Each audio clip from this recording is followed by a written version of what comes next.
નમસ્કાર દોસ્તો, સ્વાગત છે આપ સર્વનું તમારી પોતાની YouTube channel ocean coaching classes પર। મિત્રો, આજે આપણે ધોરણ 9ની તારીખ 9/1/2025ના રોજ વિજ્ઞાન વિષયની જે એકમ કસોટી લેવાની છે તેની જે ઓરિજિનલ પ્રશ્ન બેંક છે, પ્રશ્ન બેંક નંબર 5 જાન્યુઆરી 2025ની તેનું સંપૂર્ણ સોલ્યુશન આપણે આ વિડીયોની અંદર જોવાના છીએ।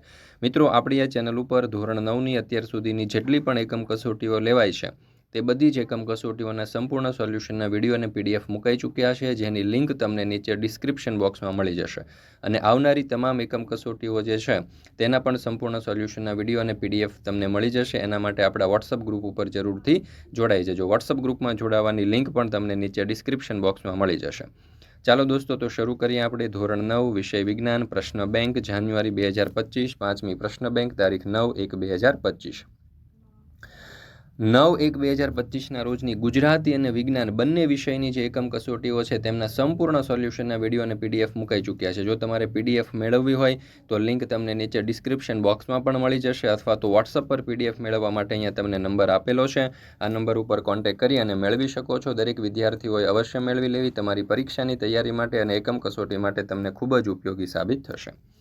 ત્યાર પછી છે પ્રશ્ન નંબર 1A। નીચે આપેલા 15 પ્રશ્નોમાંથી સૂચના મુજબ કોઈ પણ પ્રશ્ન પસંદ કરી અને લખો। પહેલો સવાલ, નીચેનામાંથી કાર્બનની સાચી ઇલેક્ટ્રોન રચના કઈ છે? તો જવાબ આવશે 2 અને 4।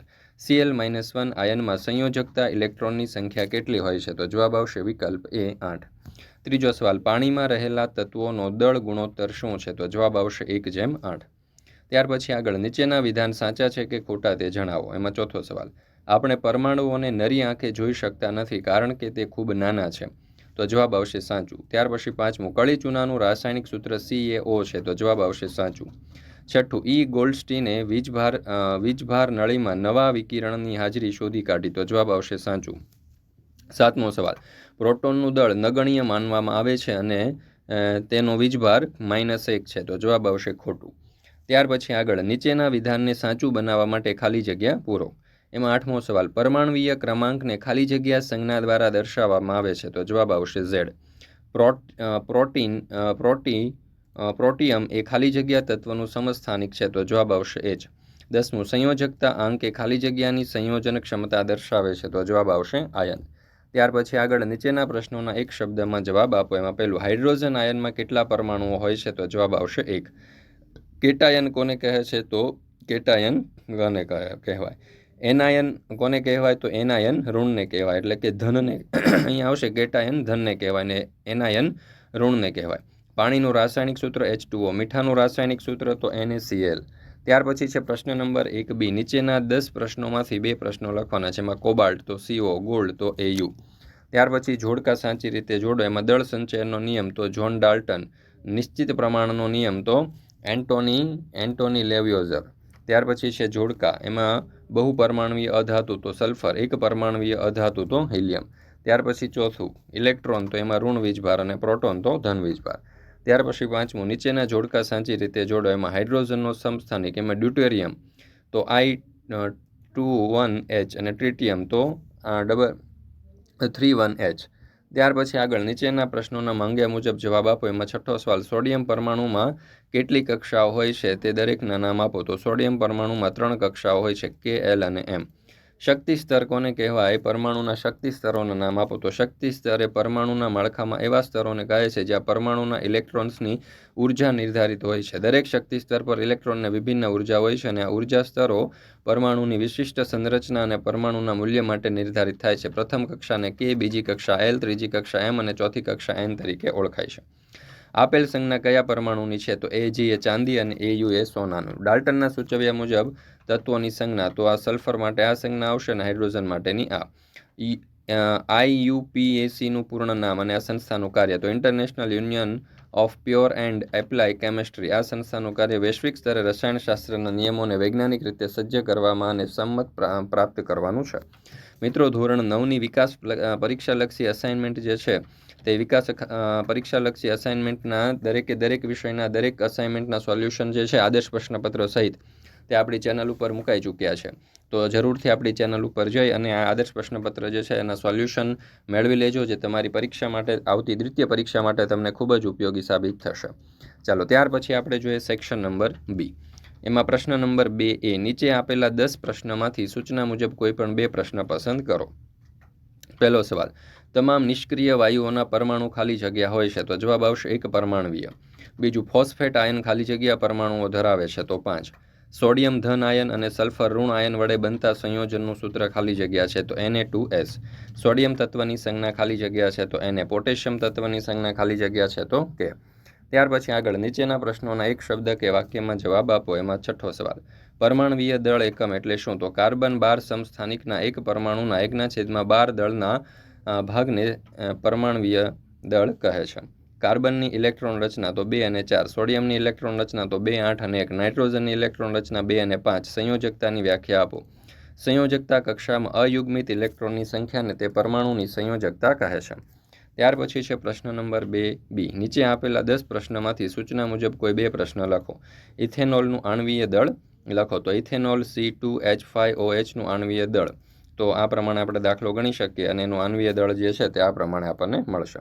ત્યાર પછી રાસાયણિક સૂત્ર જણાવવાનું છે કેલ્શિયમ ઓક્સાઇડ, તો આ કેલ્શિયમ ઓક્સાઇડનું CaO અને કેલ્શિયમ કાર્બોનેટનું આપણને મળશે CaCO3. ત્યાર પછી ત્રીજું, આણ્વીય દળ ગણો. એમાં સોડિયમ ક્લોરાઇડ, તો સોડિયમ ક્લોરાઇડનું આણ્વીય દળ 23 + 35.5 એટલે 58.5 U, અને કોપર ઓક્સાઇડનું જે છે તે આપણને 63.5 અને ઓક્સિજનનું 16 એટલે આપણને અહીંયા મળશે 79.5 U. ત્યાર પછી ચોથું, NaOHનું આણ્વીય દળ, તો NaOHનું આણ્વીય દળ જે છે તે આપણને મળશે 40 U. ત્યાર પછી છે પાંચમું, C6H12O6નું આણ્વીય દળ, તો આ પ્રમાણે આપણે દાખલો ગણી શકીએ 72 + 12 + 96 એટલે જવાબ મળશે 180 U. છઠ્ઠું, કેનાલ કિરણોની શોધ કોણે કરી હતી? તે કેવો વીજભાર ધરાવે છે? તો ગોલ્ડસ્ટીને કેનાલ કિરણોની શોધ કરી હતી, તે ધન વીજભારિત વિકિરણો છે. સાતમું, પરમાણુના 3 અપરમાણવીય કણોના નામ આપો અને તેમની સંજ્ઞાઓ લખો. તો પરમાણુના 3 અપરમાણવીય કણોના નામ પ્રોટોન, ન્યુટ્રોન, ઇલેક્ટ્રોન છે, તેમની સંજ્ઞાઓ ઇલેક્ટ્રોનની E-, પ્રોટોનની P+, અને ન્યુટ્રોનની N. Mg પરમાણુમાં કેટલી કક્ષાઓ હોય છે? તો K, L અને M 3 કક્ષાઓ.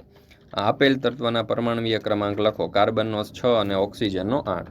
ત્યાર પછી 10મો સવાલ, પરમાણવીય ક્રમાંકની વ્યાખ્યા આપો અને પરમાણવીય ક્રમાંક શું દર્શાવે છે? તો કોઈપણ તત્વના પરમાણુના કેન્દ્રમાં રહેલા પ્રોટોનની સંખ્યાને પરમાણવીય ક્રમાંક કહે છે. પરમાણવીય ક્રમાંક તત્વમાં રહેલા પ્રોટોન અને ઇલેક્ટ્રોનની સંખ્યા દર્શાવે છે. ત્યાર પછી છે પ્રશ્ન નંબર 3A, નીચે આપેલા 15 પ્રશ્નમાંથી સૂચના મુજબ કોઈ પણ 3 પ્રશ્ન પસંદ કરો. તો Na ધન આયન સંપૂર્ણ ભરાયેલી K અને L કક્ષાઓ ધરાવે છે, તો સાચું. જો 2 = 3 હોય તો તત્વની સંયોજકતા 3 થશે, તો ખોટું. H+ આયન સંપૂર્ણ ખાલી K કક્ષા ધરાવે છે, તો સાચું. N કક્ષા એ કોઈ પરમાણુની સૌથી અંદરની કક્ષા છે, તો ખોટું. અને ક્લોરીનનું પરમાણવીય દળ 35 U છે, તો જવાબ આવશે ખોટું. ત્યાર પછી આગળ નીચેના વિધાનને સાચું બનાવવા માટેની ખાલી જગ્યા પૂરો. એમાં છઠ્ઠું, નાઇટ્રોજનમાં રહેલા સંયોજકતા ઇલેક્ટ્રોનની સંખ્યા ખાલી જગ્યા છે, તો 3. સાતમું, જો કોઈ પરમાણુની ઇલેક્ટ્રોન રચના 2, 8, 2 હોય તો તેનો પરમાણવીય ક્રમાંક ખાલી જગ્યા હશે, તો જવાબ આવશે 12. આઠમું, કોઈ પણ તત્વની કક્ષામાં રહેલા મહત્તમ ઇલેક્ટ્રોનની સંખ્યા ખાલી જગ્યા તો 2n². જો કોઈ પરમાણુનો પરમાણવીય ક્રમાંક 14 હોય તો તેની ઇલેક્ટ્રોન રચના ખાલી જગ્યા હશે, તો જવાબ આવશે 2, 8 અને 4. આયન તરીકે વર્તન કરતા પરમાણુઓના સમૂહને ખાલી જગ્યા આયન કહે છે, તો બહુપરમાણવીય. ત્યાર પછી આગળ નીચેના પ્રશ્નના એક શબ્દ કે વાક્યમાં જવાબ આપો. AlCl2 સંયોજકનું નામ આપો. તો AlCl2 સંયોજકનું નામ એલ્યુમિનિયમ ક્લોરાઇડ છે. H2Sના એક અણુમાં કેટલા પરમાણુઓ હોય છે? તો H2Sના એક અણુમાં 3 પરમાણુઓ હોય છે. CaOH2 સંયોજકનું નામ આપો. તો એનું નામ છે કેલ્શિયમ હાઇડ્રોક્સાઇડ. સમદળીયની વ્યાખ્યા આપો. જુદા જુદા તત્વના પરમાણવીય ક્રમાંક અસમાન હોય છે, પરંતુ જો તેમના દળાંક સમાન હોય તો તેવા પરમાણુઓને એકબીજાના સમદળીય કહે છે. સમસ્થાનિકોની વ્યાખ્યા લખો. તો સમાન તત્વના જુદા જુદા પરમાણુઓ કે જેમના પરમાણવીય ક્રમાંક સમાન પરંતુ દળાંક અસમાન હોય તેમને સમસ્થાનિક કહે છે. પ્રશ્ન નંબર 3B, નીચે આપેલા 5 પ્રશ્નોમાંથી સૂચના મુજબ કોઈ પણ એક પ્રશ્ન લખો. એમાં હાઇડ્રોજન, કાર્બન અને ક્લોરીનના સમસ્થાનિકો વિશે સમજાવો. તો હાઇડ્રોજન પરમાણુ 3 પરમાણવીય ઘટકો ધરાવે છે, જે અનુક્રમે પ્રોટીન એટલે કે H, ડ્યુટેરિયમ એટલે 21H અથવા તો ટ્રિટિયમ એટલે 31H અથવા તો T છે. આ દરેકના પરમાણવીય ક્રમાંક 1 છે, પરંતુ દળાંક અનુક્રમે 1, 2 અને 3 છે. કાર્બનમાં 12, 6H6 અને 14, 6H6 અને ક્લોરીનમાં અહીંયા તમે જોઈ શકો છો. ત્યાર પછી છે પરમાણુવીય ક્રમાંક અને દળાંક વચ્ચેનો તફાવત. તો જો તત્વના પરમાણુના કેન્દ્રમાં રહેલા પ્રોટોન અથવા તો કેન્દ્રની આસપાસની કક્ષાઓમાં રહેલા ઇલેક્ટ્રોનની સંખ્યાને તત્વનો પરમાણુવીય ક્રમાંક કહે છે. જ્યારે દળાંકોને કહેવાય તો કે તત્વના પરમાણુમાં કેન્દ્રમાં રહેલા પ્રોટોન અને ન્યુટ્રોનની કુલ સંખ્યાને તત્વનો દળાંક કહે છે. અહીંયા ઝેડ વડે, જ્યારે અહીંયા એ વડે દર્શાવવામાં આવે છે. ચાલો, ત્યાર પછી છે સોડિયમ કાર્બોનેટનું રાસાયણિક સૂત્ર. તો એનું સૂત્ર થશે Na2CO3. ત્યાર પછી છે આણ્વીય દળની ગણતરી કરવાની છે. HNO3ની આણ્વીય દળ જે છે આ પ્રમાણે ગણતરી કરીએ તો 63U મળશે. જ્યારે H2SO4ની આપણે ગણતરી કરીએ તો આપણને અહીંયા મળશે 98.07U. ત્યાર પછી કેલ્શિયમ ઓક્સાઇડનું રાસાયણિક સૂત્ર તો CaO આ પ્રમાણે આપણે મેળવી શકીએ. ચાલો, ત્યાર પછી છે સેક્શન ડી. પ્રશ્ન નંબર 4 આપેલા 5 પ્રશ્નમાંથી સૂચના મુજબ કોઈ પણ એક પ્રશ્ન લખવાનો છે. એમાં પહેલો રાસાયણિક સંયોગીકરણના નિયમો. તો રાસાયણિક સંયોગીકરણના 2 મહત્વના નિયમોની રજૂઆત એન્ટોલી એલ લેવોઇઝરે અને જોસેફ એલ પ્રાઉસ્ટરે કરી હતી. આ નિયમ મુજબ દળ સંચયનનો નિયમ અને બીજું નિશ્ચિત પ્રમાણનો નિયમ. ત્યાર પછી છે ડાલ્ટનની પ્રમાણવીય સિદ્ધાંતોની કોઈ પણ 2 અભિધારણાઓ. તો બધા જ દ્રવ્ય પરમાણુના બનેલા છે જે અતિ સૂક્ષ્મ કણો છે અને પરમાણુનું વિભાજન પરમાણુ અવિભાજ્ય સૂક્ષ્મ કણ છે જેનો રાસાયણિક પ્રક્રિયા દરમિયાન સર્જન કે વિનાશ શક્ય નથી. ત્રીજું, થોમ્સન દ્વારા પરમાણુ માટે સૂચવેલી નમૂનાની 2 ધારણાઓ. તો પરમાણુ ધન વીજભારિત ગોળો છે અને ઇલેક્ટ્રોન તેમાં જડિત થયેલો છે અને પરમાણુ ઋણ વીજભારિત ધનભાર સમાન માત્રામાં છે, તેથી પરમાણુ વીજભારની દ્રષ્ટિએ તટસ્થ હોય છે. ચોથું, તફાવત આપો બોહરનો પરમાણુનો નમૂનો અને થોમ્સનનો પરમાણુનો નમૂનો.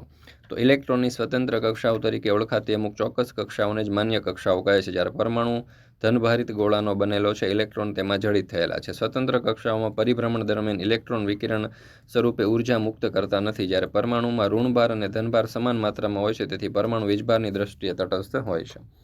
ત્યાર પછી છે નીચેના પરમાણુઓની રચનાકૃતિ દોરો. તો Al માટે આ રીતે આવશે અને Ne માટેની રચનાકૃતિ આપણે દર્શાવીશું. ત્યાર પછી છે પ્રશ્ન નંબર 4. એમાં સર્વપ્રથમ જોશો તો H માટે, He માટે, O માટે અને N માટેની જે છે તે પરમાણુ રચનાકૃતિ દર્શાવી છે. ત્યાર પછી બીજું, સમસ્થાનિકો વિશે ટૂંક નોંધ લખો અને તેના કોઈ પણ 2 ઉપયોગો જણાવો. તો કુદરતમાં અમુક એવા તત્વો અસ્તિત્વ ધરાવે છે જેઓના પરમાણવીય ક્રમાંક સમાન પરંતુ દળાંક અસમાન છે. દાખલા તરીકે હાઇડ્રોજન પરમાણુ 3 પરમાણવીય ઘટકો ધરાવે છે જે અનુક્રમે પ્રોટિયમ, ડ્યુટેરિયમ અને અથવા તો ટ્રિટિયમ છે. આ દરેકના પરમાણવીય ક્રમાંક 1 છે પરંતુ દળાંક અનુક્રમે 1, 2 અને 3 છે. કાર્બનમાં જોઈએ તો 12 6Hc અને 14 6Hc છે અને ક્લોરિનમાં જોઈએ તો 35 17Hc1 અને 37 17HCH. વ્યાખ્યા: સમાન તત્વના જુદા જુદા પરમાણુઓ કે જેમના પરમાણવીય ક્રમાંક સમાન પરંતુ દળાંક અસમાન હોય તેમને સમસ્થાનિકો કહે છે. ઘણા તત્વો સમસ્થાનિકોનું મિશ્રણ ધરાવતા હોય છે. તત્વનો દરેક સમસ્થાનિક એ શુદ્ધ પદાર્થ છે. સમસ્થાનિકોના રાસાયણિક ગુણધર્મો સમાન હોય છે પરંતુ તેઓના ભૌતિક ગુણધર્મો જુદા જુદા હોય છે. ત્રીજું, બોહરનો પરમાણુ નમૂનો વિગતવાર સમજાવો. તો નિલ્સ બોહરે પરમાણુ બંધારણ અંગે નીચે મુજબની અભિધારણાઓ રજૂ કરી છે. પહેલું, પરમાણુમાં ઇલેક્ટ્રોનની સ્વતંત્ર કક્ષાઓ તરીકે ઓળખાતી અમુક ચોક્કસ કક્ષાઓને માન્ય કક્ષાઓ તરીકે ગણવામાં આવે છે. સ્વતંત્ર કક્ષાઓમાં પરિભ્રમણ દરમિયાન ઇલેક્ટ્રોન વિકિરણ સ્વરૂપે ઉર્જા મુક્ત કરતા નથી. આ કક્ષાઓ અથવા તો કોષને ઉર્જા સ્તર તરીકે ઓળખવામાં આવે છે, જેમને K, L, M, N અક્ષરો દ્વારા અથવા તો N બરાબર 1 2 3 4 સંખ્યાઓ વડે દર્શાવવામાં આવે છે. આકૃતિ આપણે દર્શાવેલી છે. ચોથું, નીચેના માટે રાસાયણિક સૂત્ર લખો. હાઇડ્રોજન સલ્ફાઇડ, પાણી, કાર્બન ડાયોક્સાઇડ અને કાર્બન ટેટ્રાક્લોરાઇડ. તો હાઇડ્રોજન સલ્ફાઇડ માટે H2H, પાણી માટે H2O, કાર્બન ડાયોક્સાઇડ માટે CO2 અને કાર્બન ટેટ્રાક્લોરાઇડ માટે CCl4. મિત્રો, ફરી મળીશું આપણે ગુજરાતી વિષયની ધોરણ 9ની તારીખ 9/1/2024ના રોજ 25ના રોજની જે એકમ કસોટી છે તેમના સંપૂર્ણ સોલ્યુશન સાથે. મિત્રો, આપણી આ ચેનલ ઉપર ધોરણ 9ની બધી જ એકમ કસોટીઓ મુકાઈ ગઈ છે જે તમારી પરીક્ષા માટે તમને ખૂબ જ ઉપયોગી સાબિત થશે, તો દરેક વિદ્યાર્થીઓએ અવશ્ય મેળવી લેવી. ફરી મળીશું આપણે ગુજરાતી